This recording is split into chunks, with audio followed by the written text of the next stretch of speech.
Welcome to the Human Capital Innovations Podcast.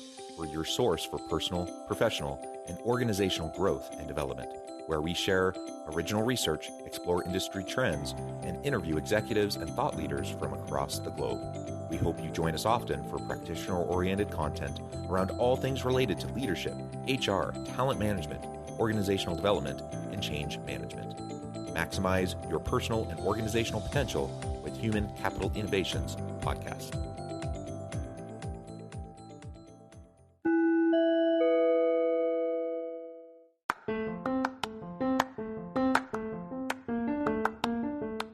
If you enjoy the Human Capital Innovations Podcast, enjoy ad-free listening by going to the Patreon page, and please consider contributing even at the producer or sponsorship level.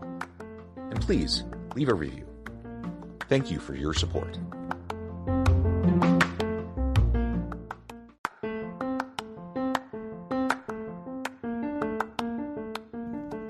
Welcome to the Human Capital Innovations Podcast.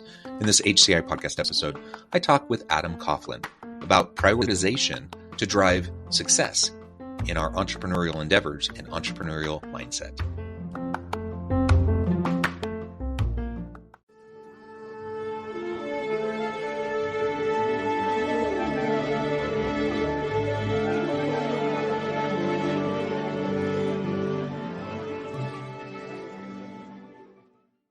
Adam Coughlin, welcome to the Human Capital Innovations Podcast.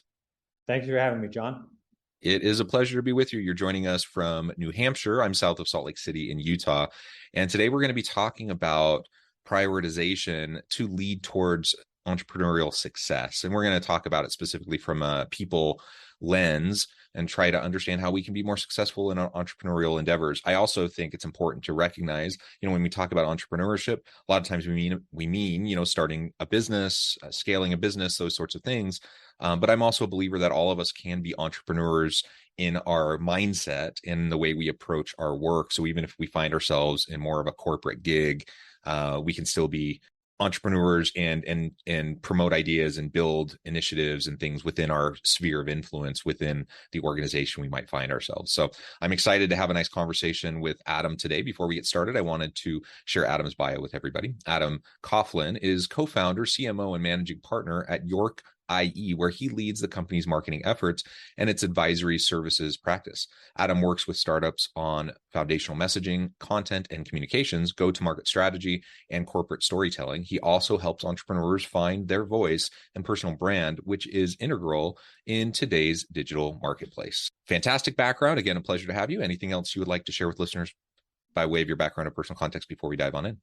No, I would just add that my journey to startup life is, not a rocket ship. As a young man, I tried a bunch of different things.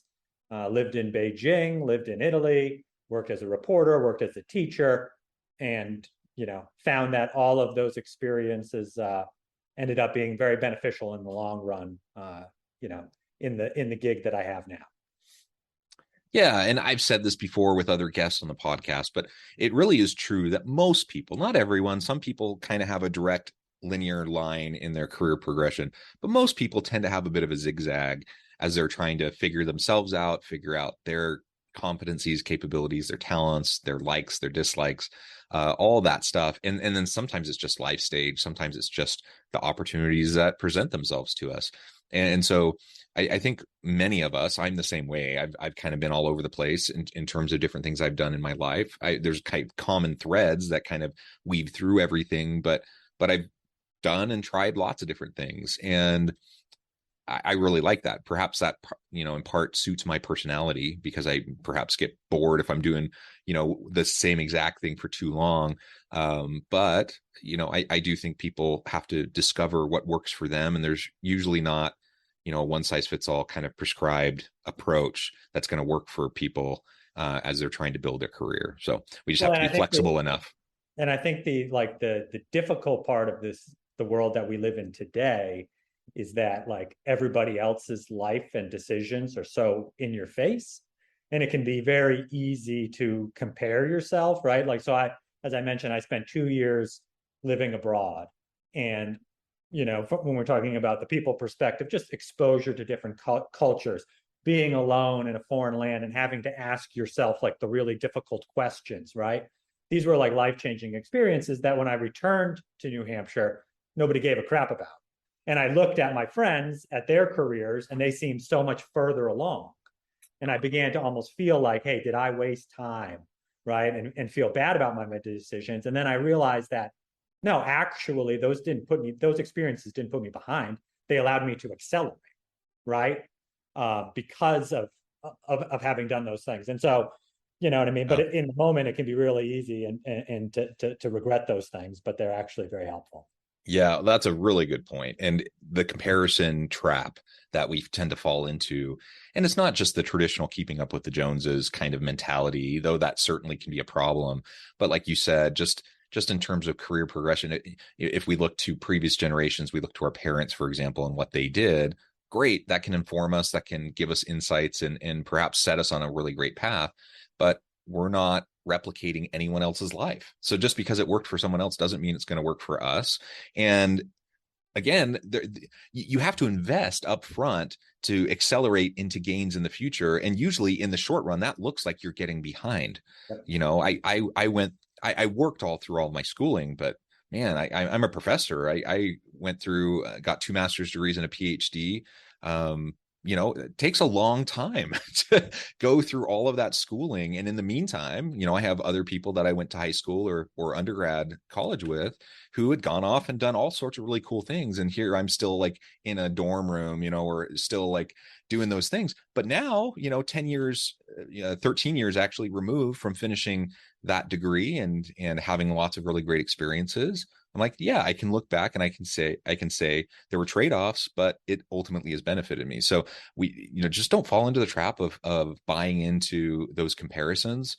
Be comfortable with yourself and who you are. And I think as an entrepreneur, that's something you just have to learn to do because it's just so hard. It's such a long, hard slog. And when you're trying to spin something up, again, whether you're an entrepreneur in the traditional sense, starting a business, or even if you're just entrepreneurial in your mindset and you're within an organization trying to, you know, bootstrap a new initiative or something, it just takes a lot to get those things going. It takes a lot of emotional investment and certainly the time commitment and everything like that. And there's going to be naysayers along the way. And there's going to be lots of people that are going to, you know, you're going to question yourself, and you have to have that resilience to be able to say, you know what, I don't care what other people say. I'm going to keep pushing because I believe in this thing, whatever it is you're doing. And we just have to do that. You know, it resonates with me as you're sharing your overseas experience. I also spent about 2.5 years in South Korea very early in my career. And it was the same kind of thing. At the time, I just thought super cool opportunity. I'm super excited to do this. I wasn't really sure what it would do for me, how it would pan out. And in the immediate aftermath of that experience, for the most part, you come home and like you said, nobody cares. Like and in fact, people get annoyed really quick if you even want to talk about it because they don't even relate to it. And so nobody cares and you just get on with your life. But pretty soon, you know, within a few years, I'm starting to see companies being really interested in me that they would never have even looked at me had I not had that experience. But now I have, and I've been able to build on it and leverage it. And it's actually served me, that experience has served me very, very well. You know, and now I'm a couple decades removed from it, and still it's something that people look at when they look at my resume and they're like, wow, you did what? Like, yeah, it was awesome. And so don't undersell yourself and don't dismiss, you know, what you're doing just because it might look different than others around you. Well, 2 things. One, to your point about people not caring, I literally lived in China for 2 years and I came back and my friend asked me if I learned Japanese. I said, nope, those are 2 different places. I wasn't in Japan. But to your point, to the point of like the beginning of this discussion, which is around success, right? The first thing you have to establish is what does success look like to you, right? Because those are very different approaches. Like if your success is like just make a lot of money, well, maybe the entrepreneurial route isn't actually the path to be taking, right? Because there is you can make a lot of money just working a cushy corporate job that you're not really like pushed, right? I have, as I've grown older, realized that like I have like a natural affinity towards pain. And like I like being in like uncomfortable situations You're a because masochist, I have huh? found that it's in those situations that I'm actually growing, right? Like at York IE, like a couple of years ago, like I called my brother and I said, hey man, I must be doing something wrong because I am just facing a new problem like every single day. And they are coming from every direction. And he said, stop looking at them as problems and look at them as milestones of your growth. You've gotten further than you've ever been before. So, of course, you don't know exactly what to do. Right. And I said, well, that's really like a good perspective. It doesn't help me when I wake up in a cold sweat at 2 a.m, but I've really taken that to heart. And I said, well, yeah, the pain is a byproduct of the growth. And I want to live a life where like I challenge myself and see like what's the best version of Adam Coughlin that can become both professionally and personally. Um, and for me, that has been the startup journey because it's just unprecedented, the challenges that are faced.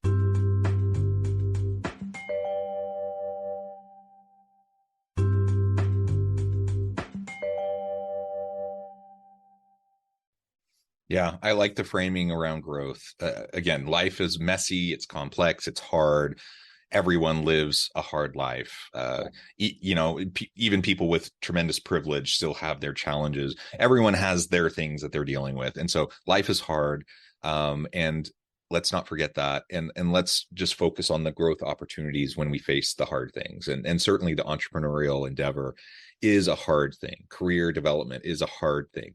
Just learning about ourselves and learning who we are, what drives us, what our priorities are. That's a hard thing. That takes people a long time sometimes. And you think about midlife crises that people have.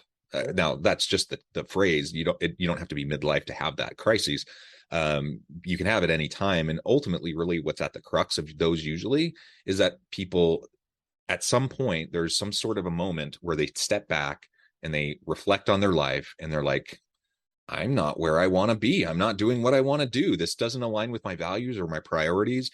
And maybe it did in the past, but it doesn't anymore. And many people get into a career simply because that's what their parents thought they should do, or they're trying, that's what society said was a good job or whatever. So they end up following someone else's path instead of carving out their own path. And then they have their head down, they're working hard, and then 10 years in, 20 years in, they realize I hate what I do.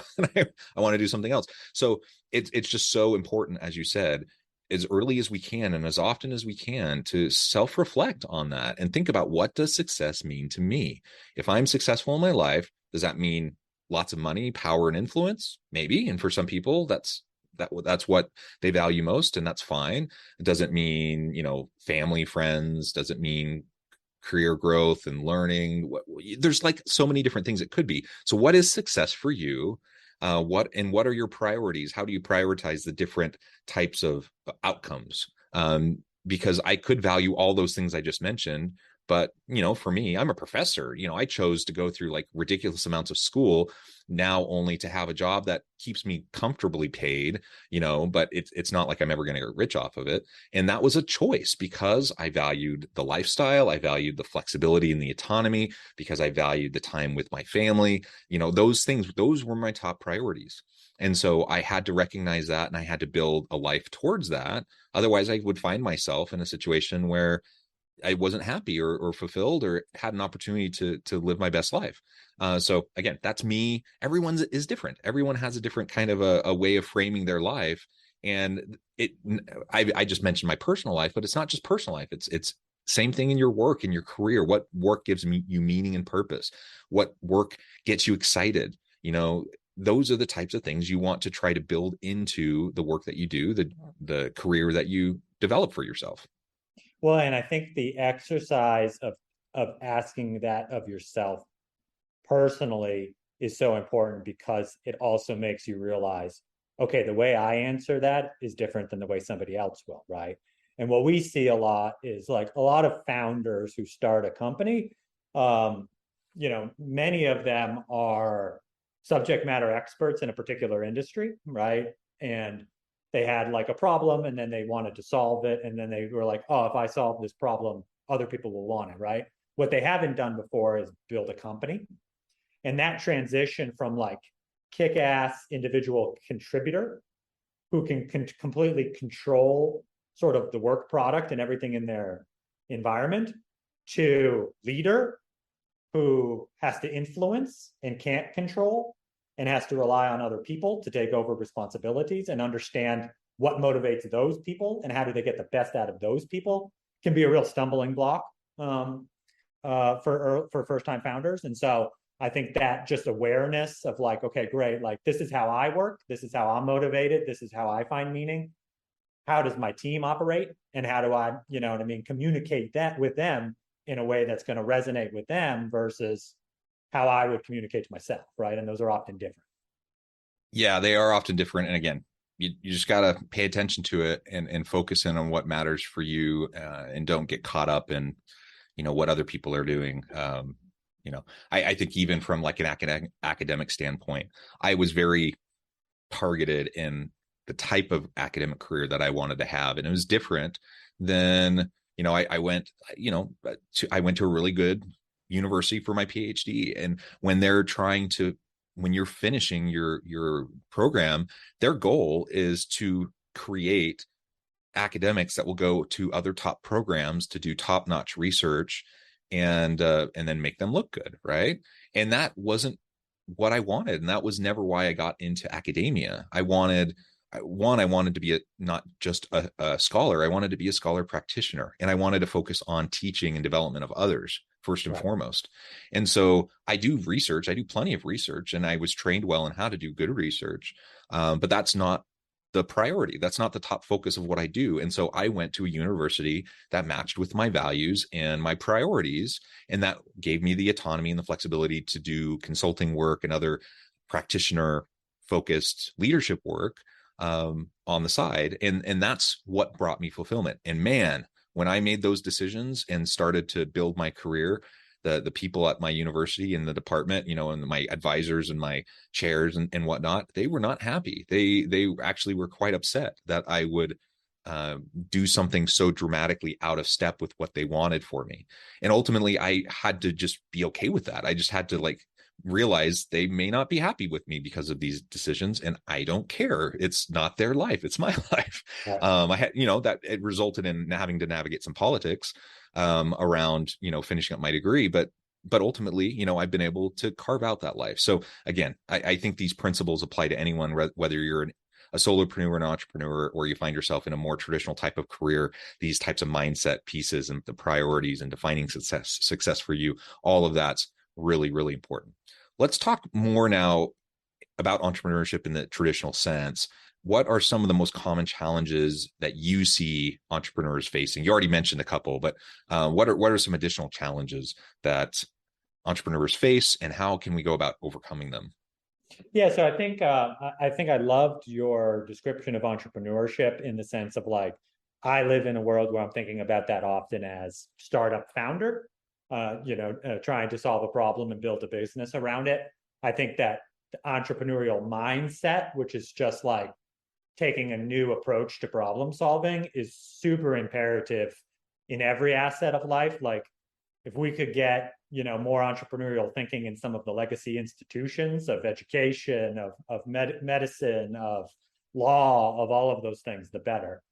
In the context of the founders that I work with, I think one of the problems that faces a founder is just that there's infinite things to be done.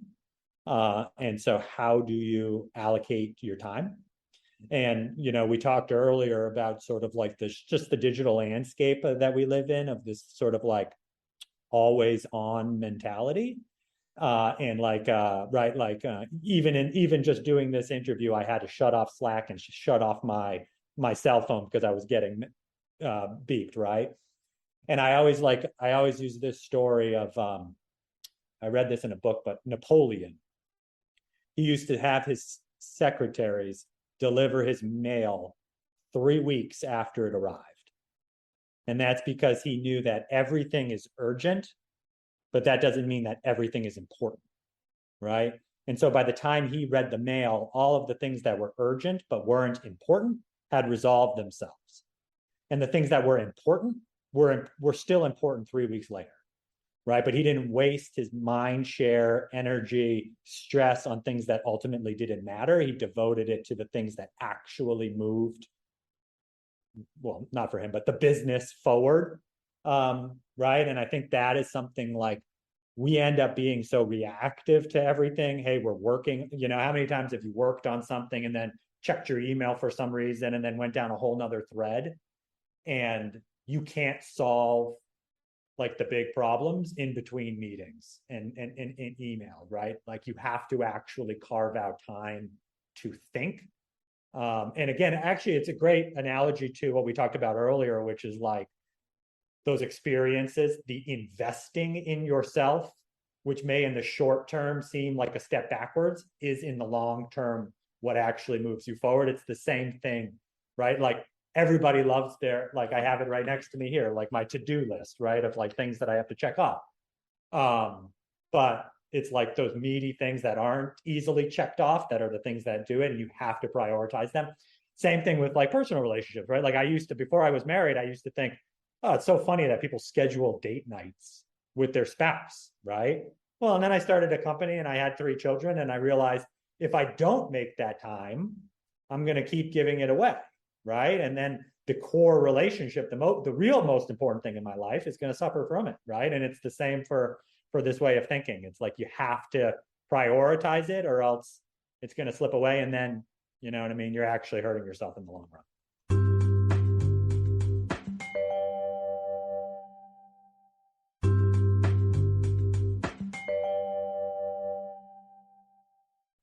Yeah. So how do we go about that prioritization process? There's just so much to do. Everyone's to-do list is so long. You mentioned Napoleon's approach to just get rid of the urgent but not important stuff. What are the types of things that you do? Scheduling, that's one approach. If it's in my calendar, I know that I'm going to get to it. So that becomes a top priority. What are some of the things that you've seen, whether in your work life, in your personal life, that have helped you to have those priorities in place that align with your values in a way that you can drive for success and you can actually accomplish more? I think that for me, I am very tangible. Like I live in the calendar. And so that does become like it's funny, like even my wife uses the calendar because she knows like if it's in there, it happens.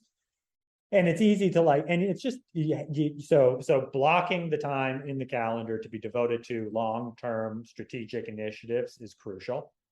And then you have to force yourself to have the discipline to keep it, right? Because like it's easy to say like, oh, this is blocked, but like, oh, this other thing came up, right? And it's like, I think one of the biggest things that we as people can do is learn how to say no, right? Like it's so easy to always want to say yes. I am like, and that's where I love, like I work with a lot of engineers. I find that like engineers just like, hey, there are 6 things on my plate. All right. You want to add another thing? Tell me which one of those 6 things I'm taking off. Right. Whereas like I'm a marketer by nature, which is like, oh, sure, add that, add that, add that, add that. Right. And then all we've done is like, diluted the output of what we can do. And that's like, there's a great book by Ryan Holiday which is called Stillness is the Key. And he just talks about, is it better to do one thing really well or like 1,000 things okay, right? And that is like, it's interesting because in like the startup life cycle, there's like this flip. Like in the beginning, it's better to do 1,000 things okay, right? Like the minimal viable product, like get out the door, like, Gary Vaynerchuk says, like document, don't create, like just do stuff, right? But then that begins to flip, right? Like you got to like yell, and like I'm a big proponent in this like drumbeat marketing philosophy, which is just like take a message that you want to get across, and then think about different ways that you can say the same thing, and then just say it over and over and over again, because until you're sick of saying it, it resonates with anybody else, right? Like we literally like have a shorter attention span than goldfish. So if you think that like you can just say something and people will like know what you do or what your company is, like it's not going to happen. You have to hammer it and hammer it and hammer it. But then there's a point where it flips and it's like, okay, now you've built up some brand equity. You're known for something. What are you saying? And that's when you want to flip to that, like, okay, maybe saying less is better, but saying something really important. And so it's just like having that understanding of that transition. So that's a bit of a diatribe, but I think blocking out the calendar, having the discipline, prioritizing and fighting for your time, right? Like people always use the analogy, like you wouldn't let somebody steal $50 from you. Well, if your time is actually more valuable, like don't let them steal an hour. And I think in doing that, like knowing, what are the things, and that's where like for me, being a parent has been really valuable, because like each day you wake up and you're like, wow, I have 10 things I need to do, but I can only do 3 of them. So which 3 am I going to do? And am I going to be okay with those other 7 going undone? And it's like, yeah, well, if I focus on the core 3 things, that's okay. And that's the same thing with company building. Like, even if you work 20 hours a day, you're not going to be able to do everything. And I think like that structure of just like, okay, prioritizing what is important, what is valuable, is the key. And it's not always defaulting to the things you want to work on. It's defaulting on the things that are going to move the needle. Yeah, because we tend to want to work on those things that are quick checkbox things, right? Like I can get 10 things off my list. Turns out those 10 things don't actually matter that much, but I can get 10 things off my list. So then I feel really good, So we have to have the discipline to recognize, like you said, to block chunks of time off to do the deep work, the heavy work, the strategic work, those types of things that I just can't do quickly. You never can do them quickly. That's a hard thing, So I think some people don't have the habit or the discipline to even use a calendar or set goals or to have checklists or those sorts of things.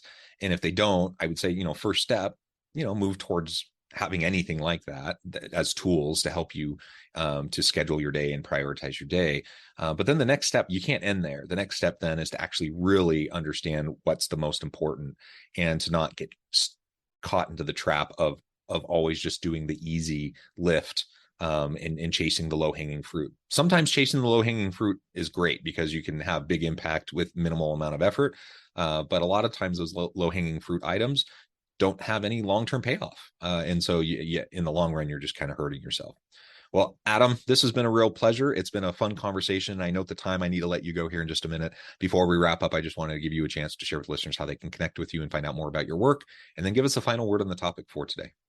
Yeah, absolutely. So again, I'm Adam Coughlin. You can follow my company at york.ie. You can follow us on social at York Growth. You can follow me on social personally at Adam Coughlin. And, and I think really what it comes down to is just like sort of that mind shift change, right? Like, I think everybody is very focused on the outcome. And it's like, how do you become obsessed and in love with the process? Because it's the process that happens every single day. And if you become in love with that, the outcome is going to take care of itself, right? But you're not living for that one moment, right? Like, I worked at a company that sold for $600 million. And when I reflect on that experience, what do I think about? I remember the journey and being in it with the people that I really liked working with. I don't remember that actual day. I remember it was the opportunity to work on something that I thought was meaningful, that I really loved, right? And if you just remember that, it makes everything else better. And the outcome, it's kind of funny because like the less you focus on the outcome, the better the outcome will be. It's true. It's true. Adam, this has just been a pleasure. I encourage listeners to reach out, get connected, find out more about what Adam and his team can do for you. And as always, I hope everyone can stay healthy and safe, that you can find meaning and purpose at work each and every day. And I hope you all have a great week. Do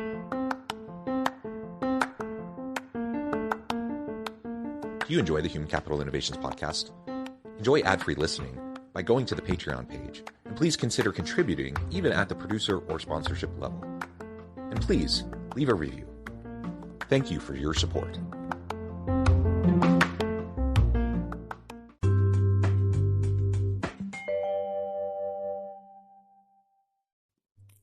Thanks again for joining us for this episode of the Human Capital Innovations Podcast.